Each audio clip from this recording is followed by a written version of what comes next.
Hi everyone, and welcome to Multiplyers webinar. This is 101st webinar from Multipliers that gives me reassurance that everything will go as planned. And part of this plan was to surround myself with three wonderful people, friends and colleagues, and also talk about a very interesting topic, which is from hype to revenue, where AI is actually working in GCC. And we will not talk today about hype or about some buzzwords. We really want to understand where AI is actually working, generating revenue, and creating real value, and where it is still struggling.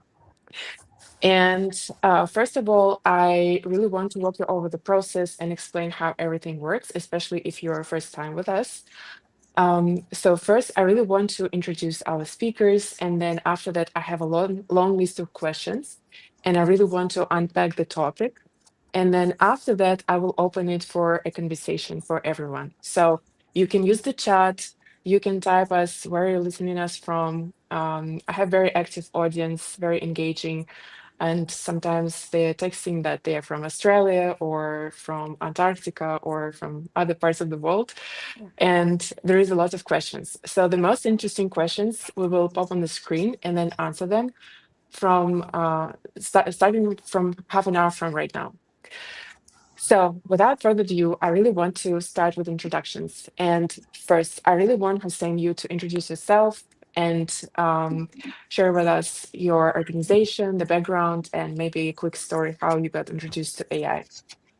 Absolutely. Thank you so much for having me, Genia. My name is Hussain. I'm the co-founder and GP of Hala Ventures previously, which became known as Hala Capital. We used to focus only onto technology, startups all over the MENA region. And we started expanding our basically coverage to cover the private equity and alternatives as well, starting from the end of last year. Basically, AI is over the world. It's kind of part of the development of the technology. It's one of our in our investment phase. Very nice. Thank you very much, Hussain. Mel, please introduce yourself. Thank you very much, Genia, and thank you for having me. It's pleasure. My name is Małgorzata Filipowska. Everybody calls me Mał. I am originally from Poland, moved to GCC 5 years ago, and fell in love with the region. I am the head of portfolio at Seedstars International Ventures. It's a Swiss-based fund investing globally across emerging markets, and I manage portfolio of 140 companies across 40 different countries all over the world. Obviously, there is a chunk of my portfolio companies based out of GCC. I am personally based in Qatar, and the team is spread all over the world. Seedstars International Ventures, it's a pre-seed and seed fund investing across emerging markets globally with preference towards B2B tech, but still sector agnostic. Obviously, in the last year or year and a half, we've seen much more AI or AI-enabled companies knocking our doors, and in our pipeline, made a few investments in that space across different countries, different verticals. So yeah, happy to be here and happy to share my point of view on AI in GCC. Just to add, you may also remember Seedstars, or some of you may recognize Seedstars as a company that is running accelerator programs across different emerging markets. That is also what we do. That's a different part of the business, but I am representing solely the venture capital part, so I'm going to talk from the VC perspective here. Spent nearly a decade in the VC across different emerging markets. Thank you, Mel. So we have here Saudi, Qatar, and William, you're having more global perspective, obviously. Please share with us where is the headquarters of Orbit, and also please introduce yourself. Sure. William Baubin, Managing General Partner at Orbit Ventures. We're a global VC firm focused on growth markets, Asia, Middle East, Africa, and LATAM. We've been operating now 16 years. We're a US fund headquartered in Singapore. and we focus on helping companies grow up in the home market and then go cross-border. Started investing in the GCC region in 2020 and opened up our first office in the region in 2024 in Riyadh, where I'm based. We have 280 active portfolio companies in the portfolio. 97 of them are operating in the MENA region. And so I think according to Magnet, in last year, we were the number 4 most active VC in the region. So we invest pre-seed, seed, early stage. The main thing for us is we help with our lifetime support program. The thing that we focus most on is helping our companies with sales. So sales in home market and then sales going cross-border. So of the 97 companies we have in MENA, over 40 of which are from outside the region that we helped expand to the region to get sales. TechCrunch named us in 2018 the number 3 most active VC in AI in the world. But back then it was algorithms, and it became machine learning, machine vision, now AI. So we look at the problems in the world generally stay the same. The thing that changes is the tech, and how do we leverage that tech to solve problems that were previously unsolvable. Thanks for having me. Thank you very much. Not that this is competition, but I have only 7 companies in my personal portfolio and 2 LP investments. But I've been researching AI technology many years. And I started with organizing hackathons back then in 2016. And corporate companies were giving data to my company. And then we were just trying to build different products. And right now, Multipliers is connecting startups to investors and helping to raise seed and Series A. That's what we're doing in GCC. And I really want to start with questions. I think that, Hussain, I really want to ask you, across your portfolios, where are you actually seeing AI work in GCC? Well, I'd like to be kind of generic when it comes to AI, answering this particular question, because AI cannot be taken as an absolute term without looking into the adoption. So we don't usually look into it as just pilots. We look into beyond the technology itself and focus on the behavior adoption. We kind of gauge the signals inside the client's organization. And, some of the strongest indicators might be the clear ownership by the team involved from the organization itself, the decision maker responsible for the AI product internally. And then comes the second part would be the frequency of utilization of the AIs, whether it's a product or service. Is it being used on a daily, weekly, or just sitting idle? Because it gives you basically a signal where it's working or it's not. And then definitely we focus into the feedback loop that is crucially important to know if that product, let's say, fits to the client's needs. And then comes the level of commitments. Whenever we're seeing a demand from the, let's say, client to build or adapt the technology on their own premises, it gives you a clear signal that there is a willingness and intent for long-term adoption for such services. Yes, and if you will be a little bit more specific, maybe you can name some industries or products where the real revenue is coming, not just pilots. If I may name one of our portfolio companies that initially started as a, let's say, AI kind of company is Hala. Starting from the beginning, before even starting building the machine and learning the machine over the years, and then seeing the adoption, and then rolling out a number of products and services to the different type of they started with a basic idea of the obsession of how to utilize the data, the idle data that is scattered all over the region. And they started with a very simple service in the beginning, which was an electronic surveys that has a feedback from the clients, and it sends basically kind of proactive feedback to the client so they can build on top of that.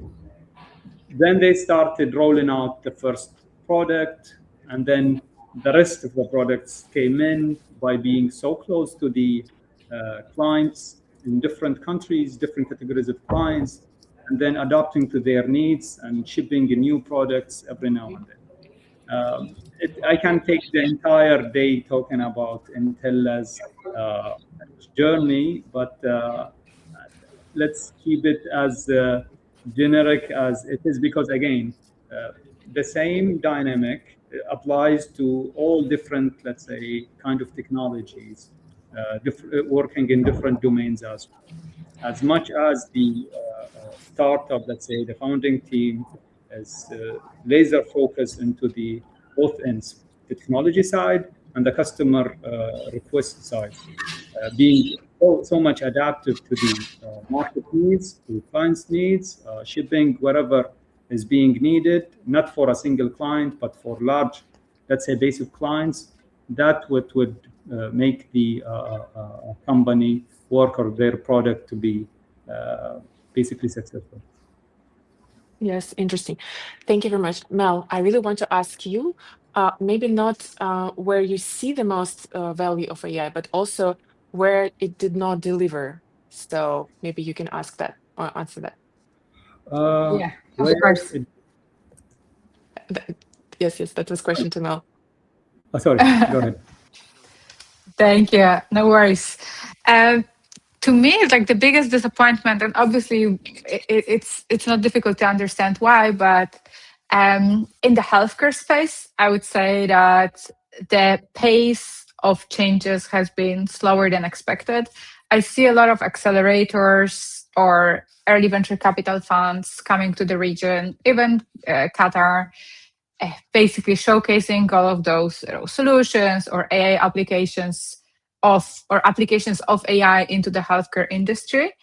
But the tech is not the problem. It's basically the hospital procurement and the regulatory approval cycles in the GCC. I saw a lot of interesting solutions in the healthcare space during Web Summit, during different events being pitched to us, but I don't see that in the real life or being deployed yet. I think it will change, because if there is a region in the world that is going to excel, I believe that's going to be GCC. But if you were to ask me for like one disappointment, is I would really love to see all of those amazing applications of AI that you can use even in the day-to-day healthcare space. So that would be my bet. And it is disappointing because I saw a lot of solutions coming here. I saw a lot of solutions pitching. I see momentum, but I don't see and don't actually hear about real applications of AI in the healthcare space in the GCC yet. Correct me if I'm wrong, but at least looking from the Qatari and Emirati lenses, I don't see that happening yet. May I ask a question? Sure. So, do you think, Mal, that it could be the reason that the complication or the challenges of the regulatory requirement could play a role in this, especially in that particular sector? Could be, but I think it's not a GCC only problem. I can imagine that this landscape is much more regulated in Europe and in US 100%. I mean, like William can probably tell us a little bit more about, all of the bottlenecks of the healthcare system in Europe. So I'm positive about the future of AI in healthcare in the GCC. If I were to name one of those three regions, which one will be the first one to deploy proper AI solutions for patients, thinking of individual patients as the end customers?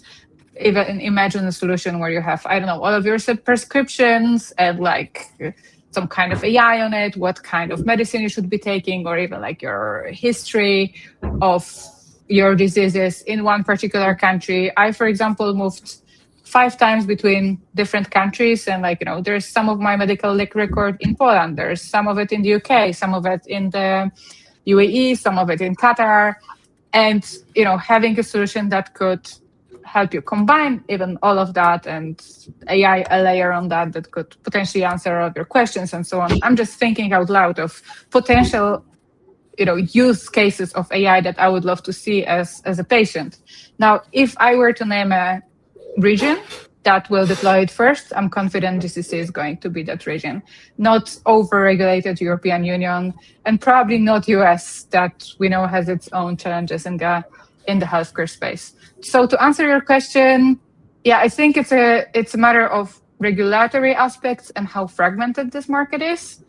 But I'm positive in general. I think that the future is bright. So for sure, the future for healthcare in the GCC is bright. It's just I haven't seen anything else and anything coming to the region yet. But I saw a lot of noise. So this is my disappointment. William, maybe you can add on that. But also, I really want to ask you, how do you personally tell hype from real product market fit in AI? Well, I mean, AI is a building block technology, right? So it's not a sector, but the way we look at it is like any other new technology, whether it be blockchain or quantum, it allows the solving of problems in a more efficient, effective, and cost-effective way than previously possible, right? So it's a foundational building block. So I can give a couple of examples. One in healthcare.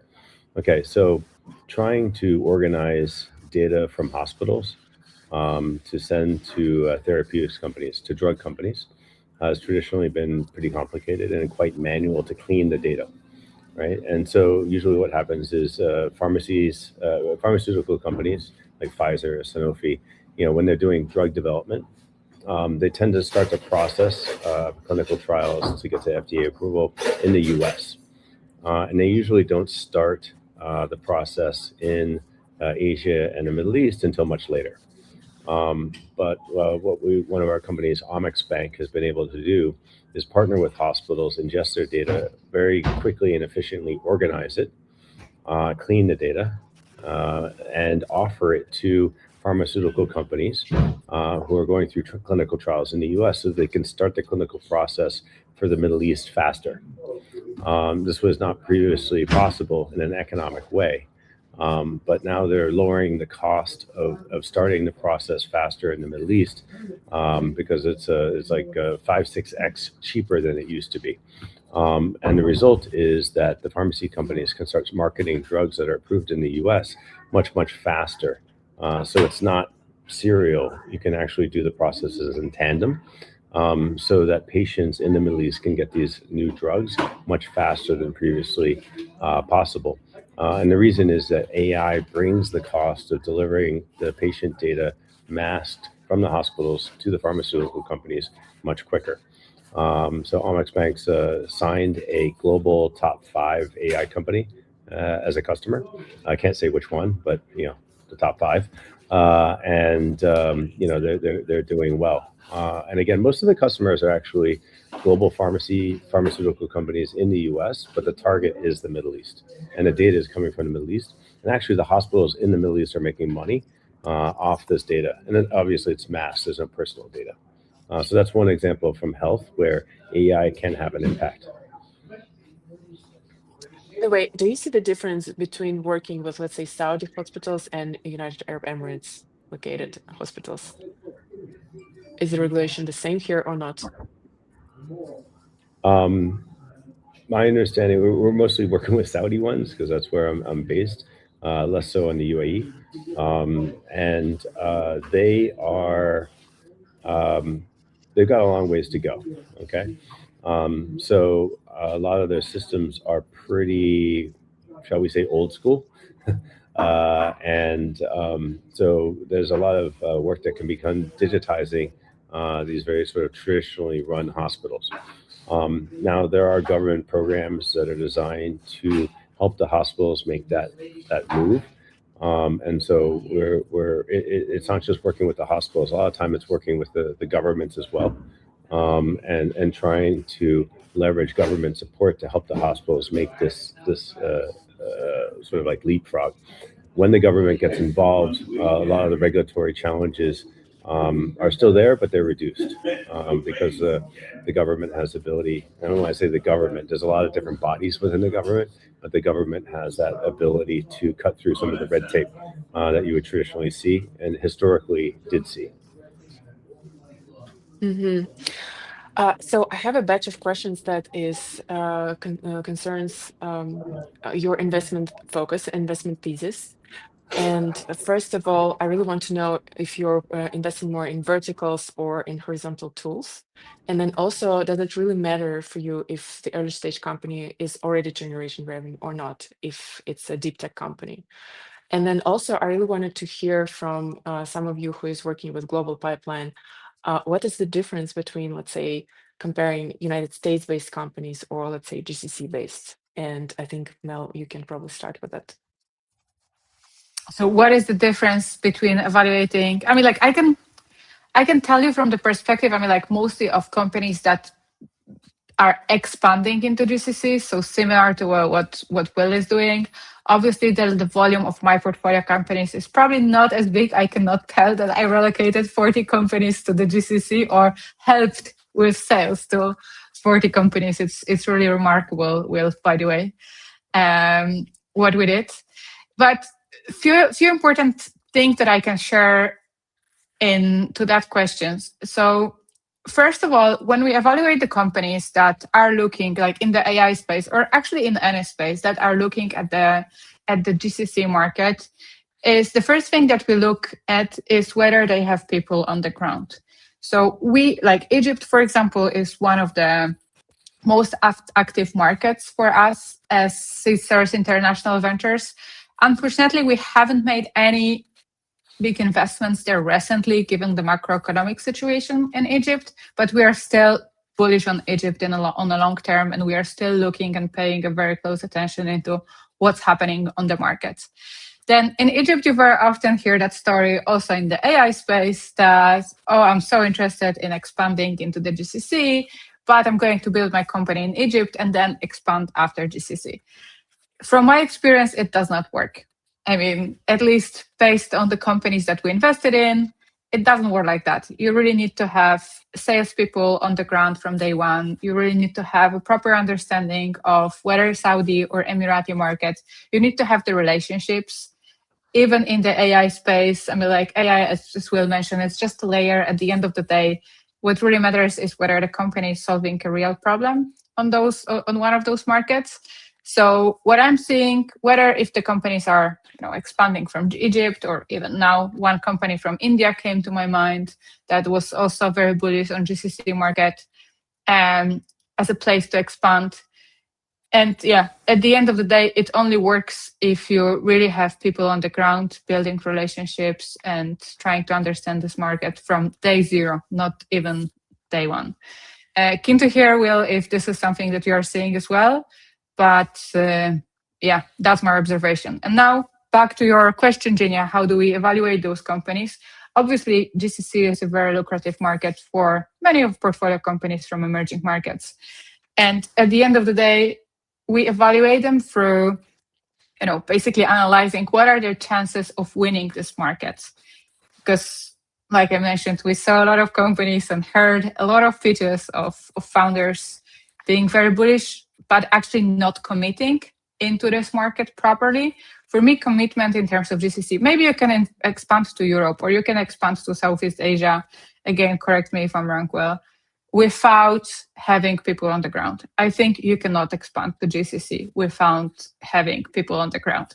In fact, one of the decacorns from Poland, which is my home country, 11 Labs, is currently working on the expansion to the GCC region. And the first thing that I hear about them doing and see them doing is hiring people on the ground. So I haven't seen any actual announcements of them making partnerships or selling their solutions to the big telcos or other enterprises that would typically be their clients. That's not announced yet. It's probably still in works, but I see them already hiring people. And I think this is the right approach. And okay, they are later stage company, decacorn already, although they are only 4 or 5 years old. But I think this is the approach that also very early stage companies should follow when looking into the Middle East expansion.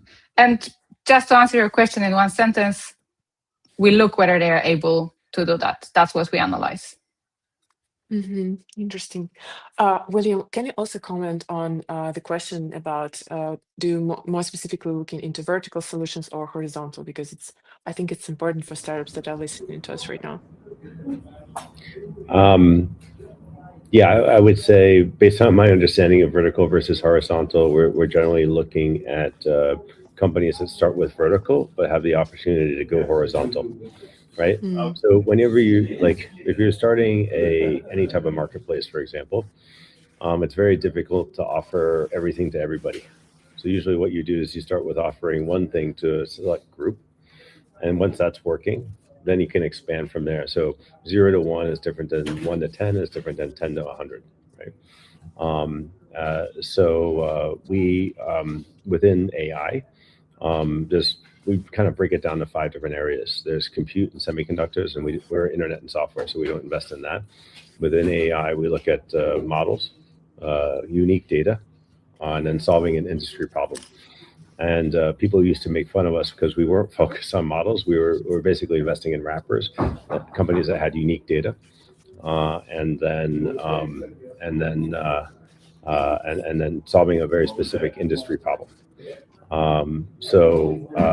We have helped a lot of our companies go cross-border successfully because we have a sales force on our team internally.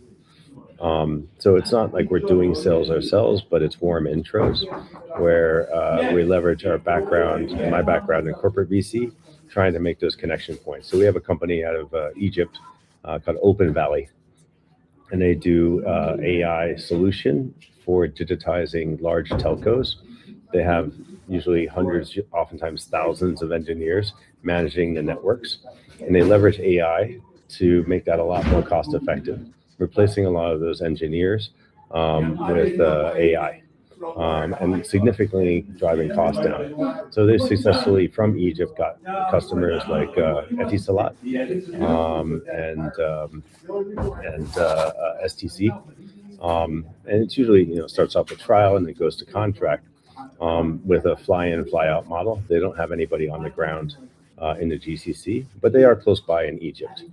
And so for some of these very technical solutions, it is important to have people doing the sales, but oftentimes you can do the fly-in, fly-out thing, and then put people on the ground once there's some revenue there. So we try and help our companies with a very low-cost market entry strategy where you don't hire first and then try and get sales. You get sales, and then you get revenue, and then hopefully then you hire. And so this makes it a little bit more efficient. So it's a bit of a art rather than a science, but we've used this strategy to help companies get sales, and we leverage our relationships on the ground and that we slowly built up over the last 5 years to help open the doors and at least figure out, not just how to push in, but work with our corporate partners and pull.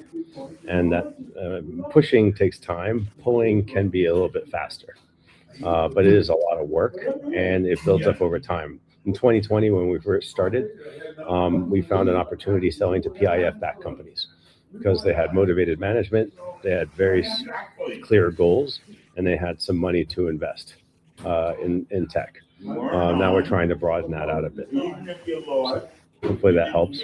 But try and do a low-cost market entry if possible. For a decacorn is probably different. For a big enterprise sale, it can be different. Think about within a market, what's the low-hanging fruit look like? What are the clients that are easiest to sell to? And focus on them, especially in the beginning. So another thing we think about is, first you sell to your friends or people and then you sell to small strangers, and then over time you sell to large strangers. So you're not going to go straight to the large stranger group. I actually wanted to comment on that because I think that specifically in Saudi and in Emirates, all telecom companies are very tech savvy. So I hear a lot of stories that there is a lot of pilots, there is a lot of acquisitions. So I do think that comparing to a lot of other countries where I've worked and lived, I think that, let's say, CC, Zain, and Hala, they're very active in terms of adopting AI. Correct me if I'm wrong. Yeah, it kind of depends on what their motivation is. And there's like a question in the comments here. So a lot of people have been told that they need to use AI, but they don't actually know what AI is. It's kind of amorphous for them. So if you try and solve a problem that they actually have and they have budget to solve, and you're leveraging AI to solve that problem, it's a bit of an easier sale than it is saying, going in and saying, I have AI, I can solve all your problems. So try and narrow it down a little bit and solve a problem that they have, that they know they have, and that they have budget for. And then you can position AI so they can tell the upper management that they're leveraging AI. Interesting. So talking Genia, about You had yes, go ahead. yeah, no, I have a question to Will, because it really intrigued me what you said about, low cost entry to the GCC market. So I wanted to double click on that and ask you, and maybe also you, Hussain, how are you solving for the trust components? Because especially when selling to like larger customers in the GCC, this, I would say, the relationship piece, at least from my observation, is extremely critical here. If you have people that are flying in and out, either they need to fly in and out pretty much all the time, or you need to be very smart and strategic about this trust building component. So keen to hear about how your portfolio companies are solving that. Well, this brings me to my first comment, back to your first point when you answered the second question, which is the trust part of the business, doing business. So the nature and dynamics of business in here, especially in the GCC, depends heavily into trust. Trust is built over time. You have to see you a lot, frequently, and then start dealing with you slightly, and then we will do business with you, regardlessly of what the outcome will be. Hopefully, it's going to be positive. So this takes time. Unfortunately, a lot of newcomers, a lot of new founders, they don't care about this matter at all. They're not paying attention to this at all. So we started engaging with our, at least, portfolio companies. We tried to teach them a lot. We tried to actually engage ourselves with enterprises to give them access to the market. Not only that, because we have seen this problem happening all over the place for all of the, let's say, entrepreneurs who are coming from abroad mostly.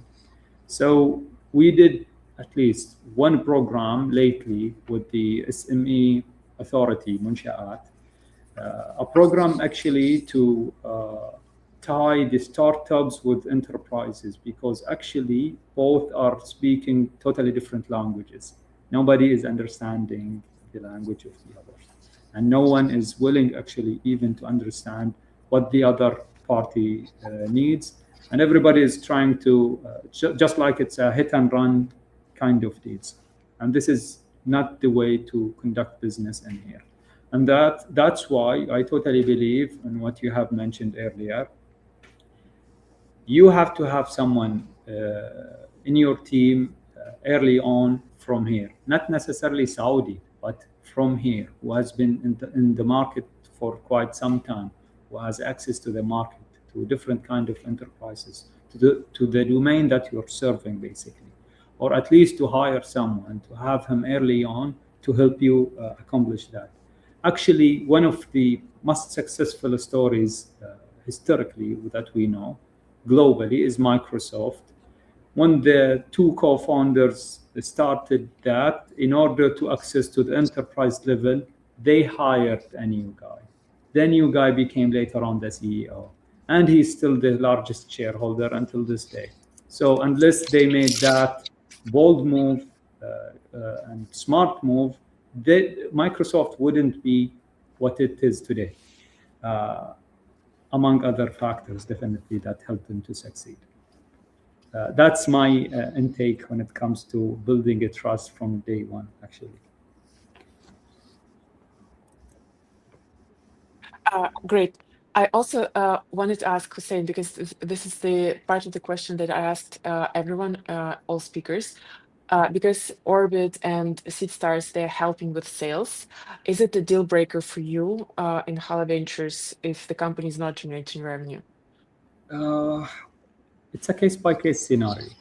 So if it's a local, let's say, it's based in here, it has established the company and launched it in here in Saudi, with the founding team based here in Saudi, who has experience into the Saudi market, it would be different than someone who's building, let's say, their company in, let's say, in Egypt, and they're claiming that they're going to come to Saudi market, they're going to expand to UAE or somewhere else. It's totally different. And then basically, when it comes to using AI, it's different than other technologies because it needs extra amount of trust because the client are giving you access to their own private data. So unless you have paid customers, there is nothing proves that they can sell. Whatever they are doing is just like a demo. So yes, early traction matters a lot, no matter how much, but early tractions extremely important before taking any serious action and investing.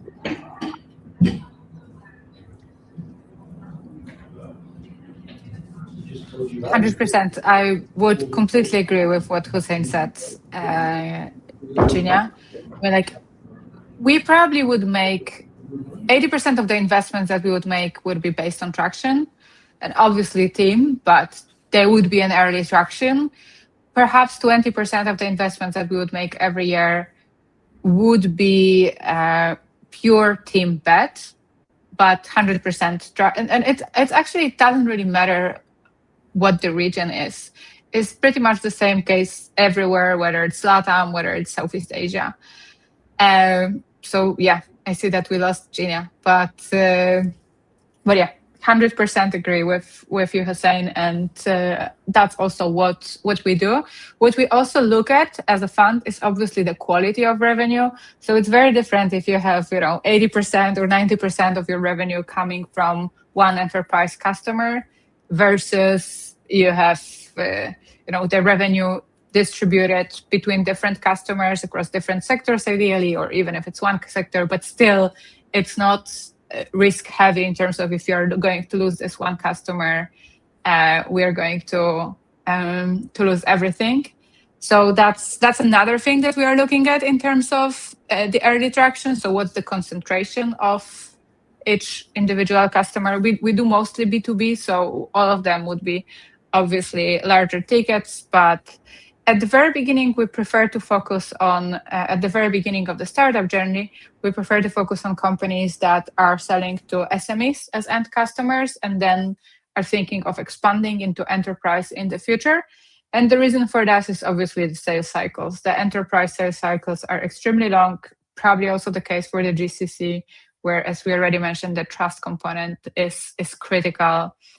And yeah, I think that's what we look at. So just to summarize, basically the quality of revenue, 80% of our bets would be based on the early traction and how the company is performing so far. And Genia, I see you're back.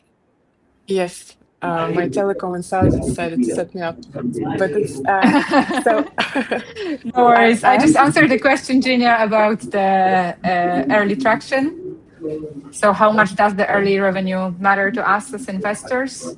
So yeah, Great. I can also chime in a little bit. One of the things that we try and do as a global player is local partners. When we invest, we generally invest pretty small checks, but we don't take a huge percentage ownership of the company. There's plenty of room for other investors, and we partner, with other VCs like Hala Capital. for example, hopefully more in the future, where we invest together, and they have much stronger relationships than we do, especially among local corporates and conglomerates. So it's a group effort. So when you think about VC, don't think about just about the money. Think about what other ways can they help you beyond the capital. Because in the end, we all do better if there's less future dilution for all of us. And the best type of capital is not investment. The best type of capital is non-dilutive. It's revenue. Maybe I can add a minor thing in here. Is what's going on in the market nowadays is just like a theater. Everybody claiming to have a super product or a super service, and the cost is basically nothing to start a demo. However, having a client that is paying for your product or service is what matters. Having your product embedded within the workflow of the company is what matters. Adding to the top line of the organization matters a lot. Having a reflection on the bottom line as well matters a lot. Unless we see all of these factors, there's something missing. I mean, is it really a company that can stand by its own, or it's a feature that is nice to have? So that's why it matters a lot to not only know that there is a revenue out of a client, but also to understand from the client perspective, how are they seeing that product?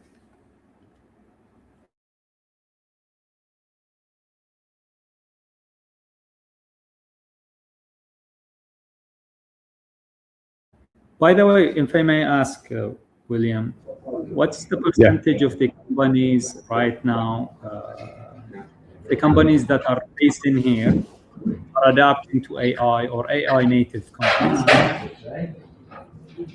So as I mentioned earlier, most of our companies are not doing core development in AI. They're leveraging AI, oftentimes other people's models, but they're bringing their unique data. And I'd say for us, I mean, we're a US fund, Singapore headquartered, but we started in China in 2010. And in China, if you weren't leveraging algorithms and machine learning and AI, you were not competitive at all. So to various levels, all of our companies are leveraging AI. Some of them are leveraging it, they're earlier in their journey. Some are much later in their journey.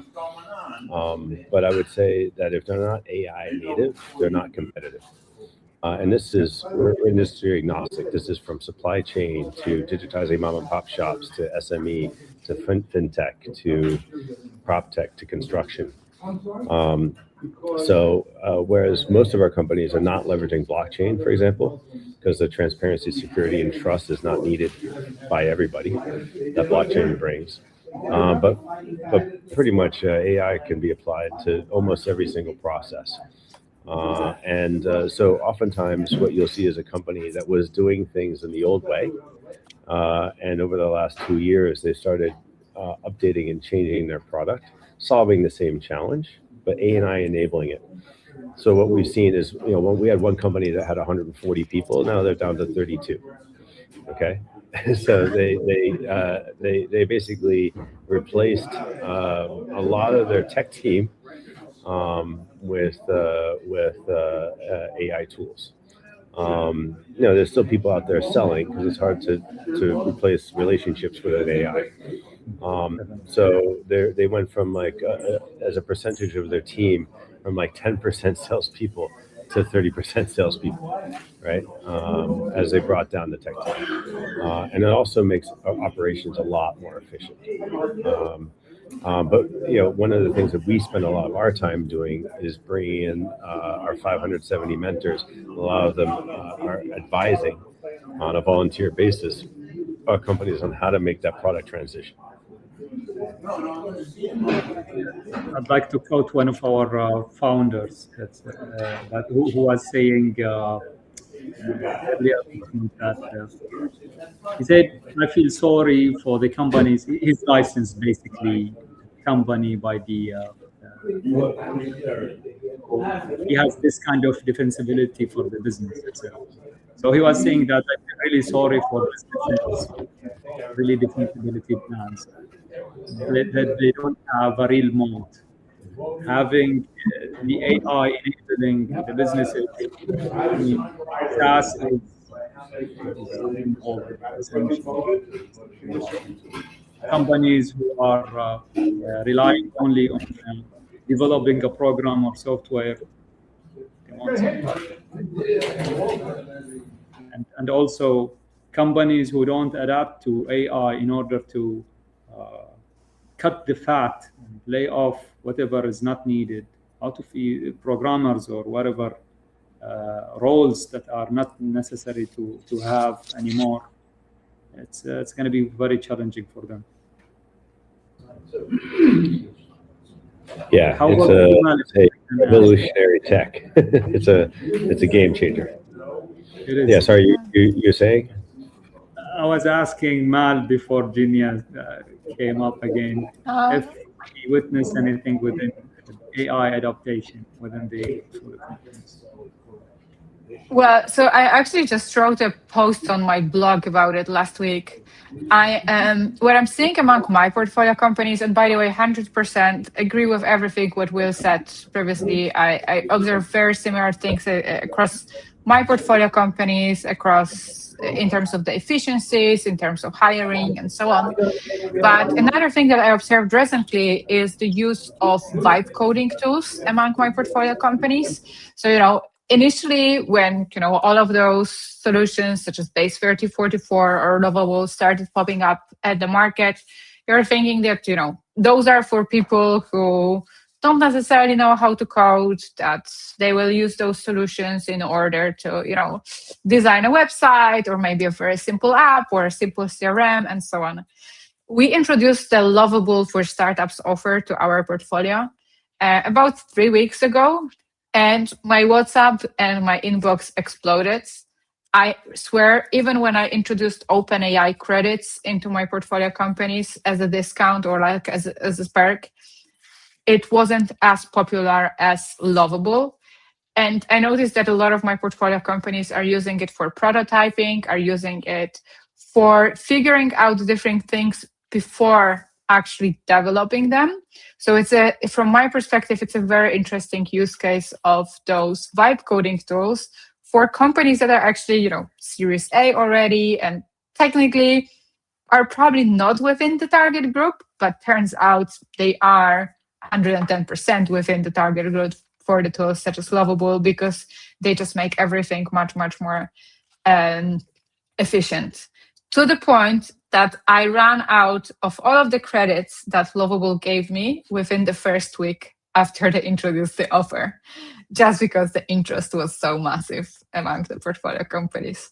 So yeah, excited to see more of that. I'm personally also in the vibe coding rabbit hole. So yeah, exciting to see the change that those tools and the accessibility of building actually right now will make, what difference it will make in emerging markets, including GCC. I think that we have a couple of questions in the chat, and I also highly encourage everyone to share with us some other questions. But Abigail, can you please pop it on the screen, because yes, how supportive do you think are regulatory environments for experimentation and startups in the GCC? I do think that there is a sandbox platform in Saudi, but I'm not sure that sandbox, I think it's specifically for fintech companies. Maybe someone can add to that as well.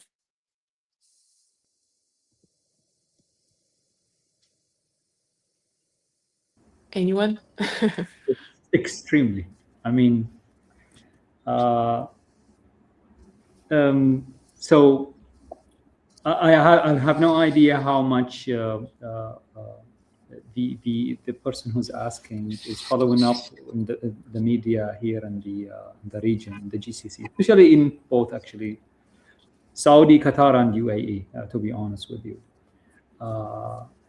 the government started initiatives to spend massively into the infrastructure that is helping the AI.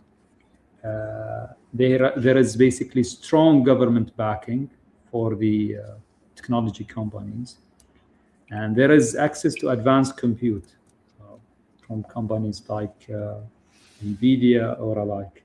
And here in Saudi, they have just started, it was like an initiative, and then came as a company called Hussain, and they have a lot of initiatives. They're building a lot, and they're trying to build alongside the founders, not necessarily by themselves only.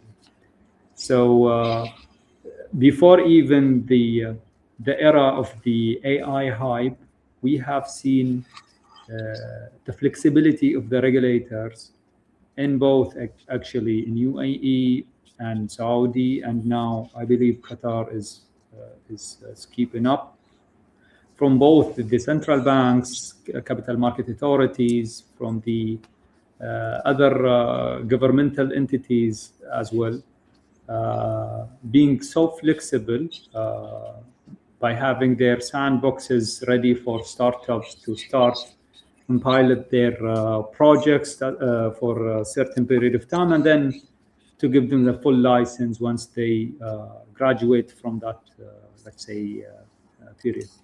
So yes, we are seeing a lot of support from the governmental side.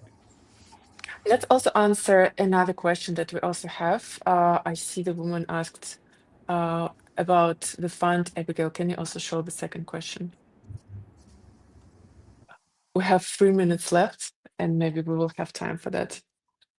But also, I really want, yes, Christine, perfect. So Christine works with a VC fund, and they have 30+ partner funds. Interesting. So we're actually deploying investments and looking for investments in great early stage tech startups and innovative ideas. Yes, that was not a question.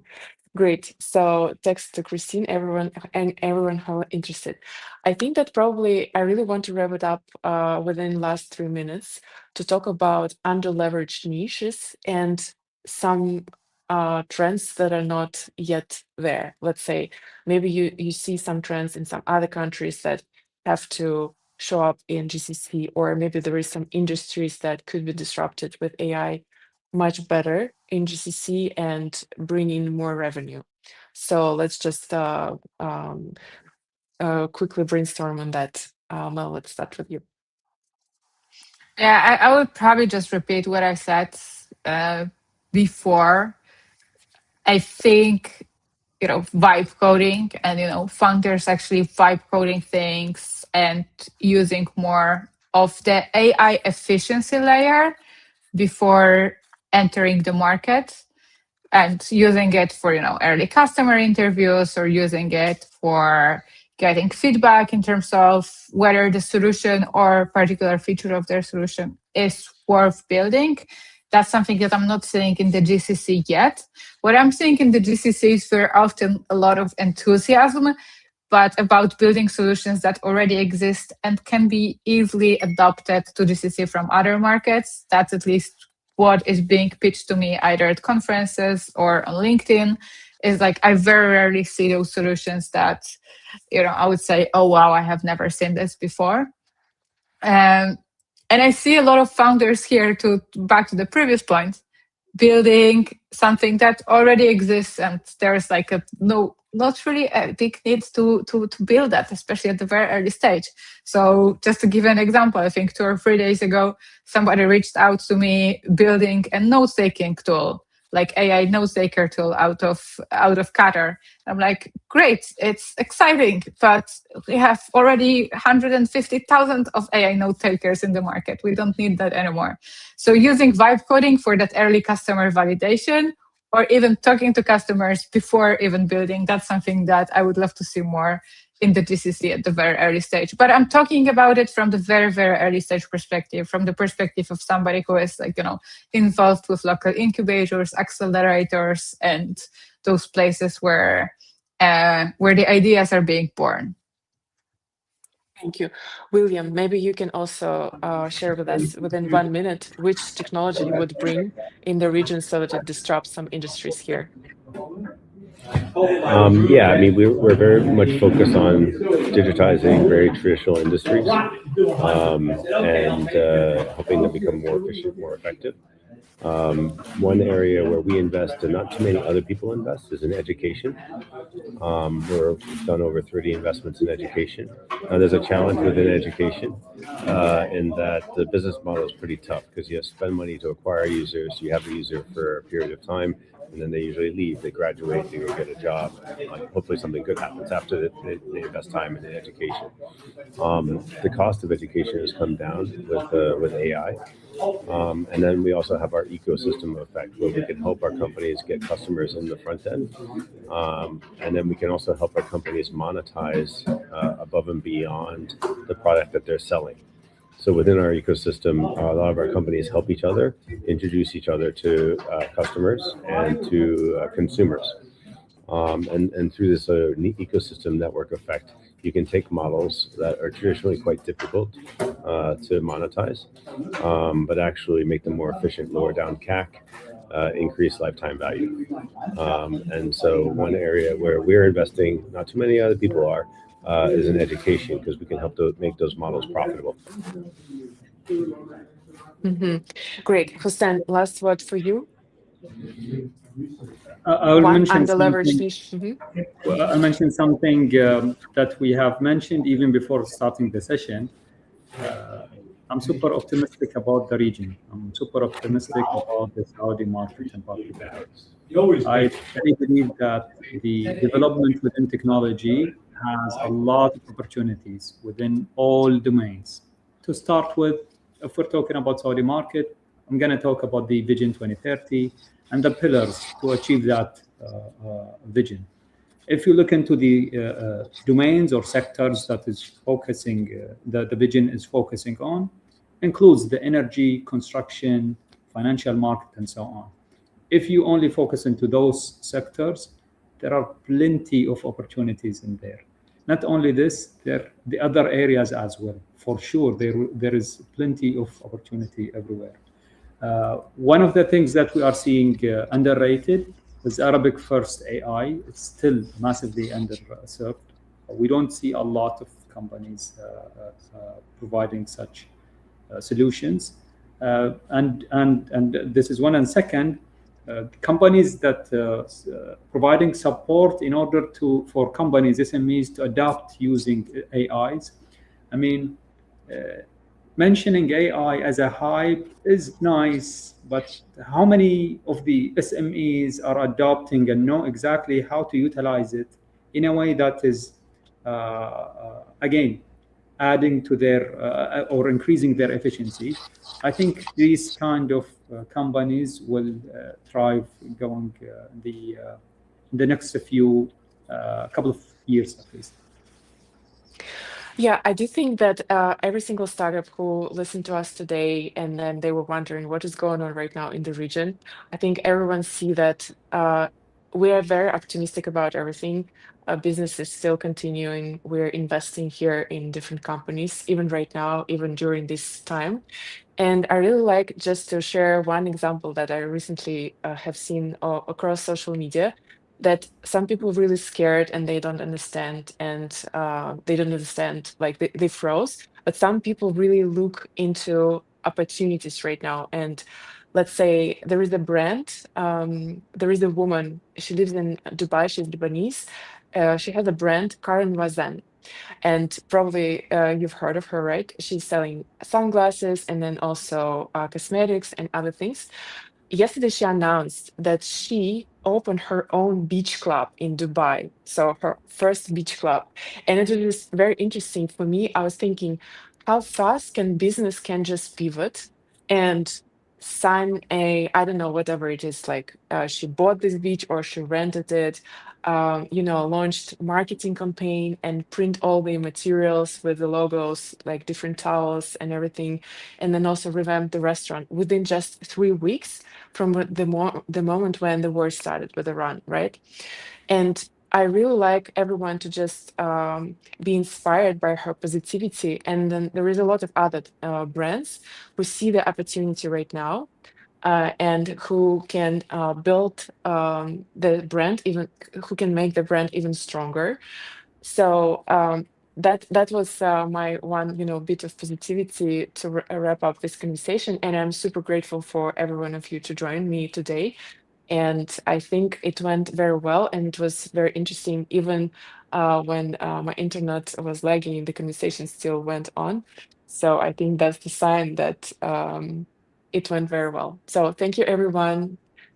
Thank you for our listeners and for people who ask questions. The recording will be available by the same link, so you can always access it. And I will definitely send it to people who registered at this webinar. And I will see you in 1 month, because every single month we're hosting this webinars here on LinkedIn. Thank you very much for having us, Genia, and thank you, Hussain and William. It was fun having a chat with you this evening. Thank you. Thank you. Thank you. Bye-bye. Thanks so Have a good much. evening. Bye.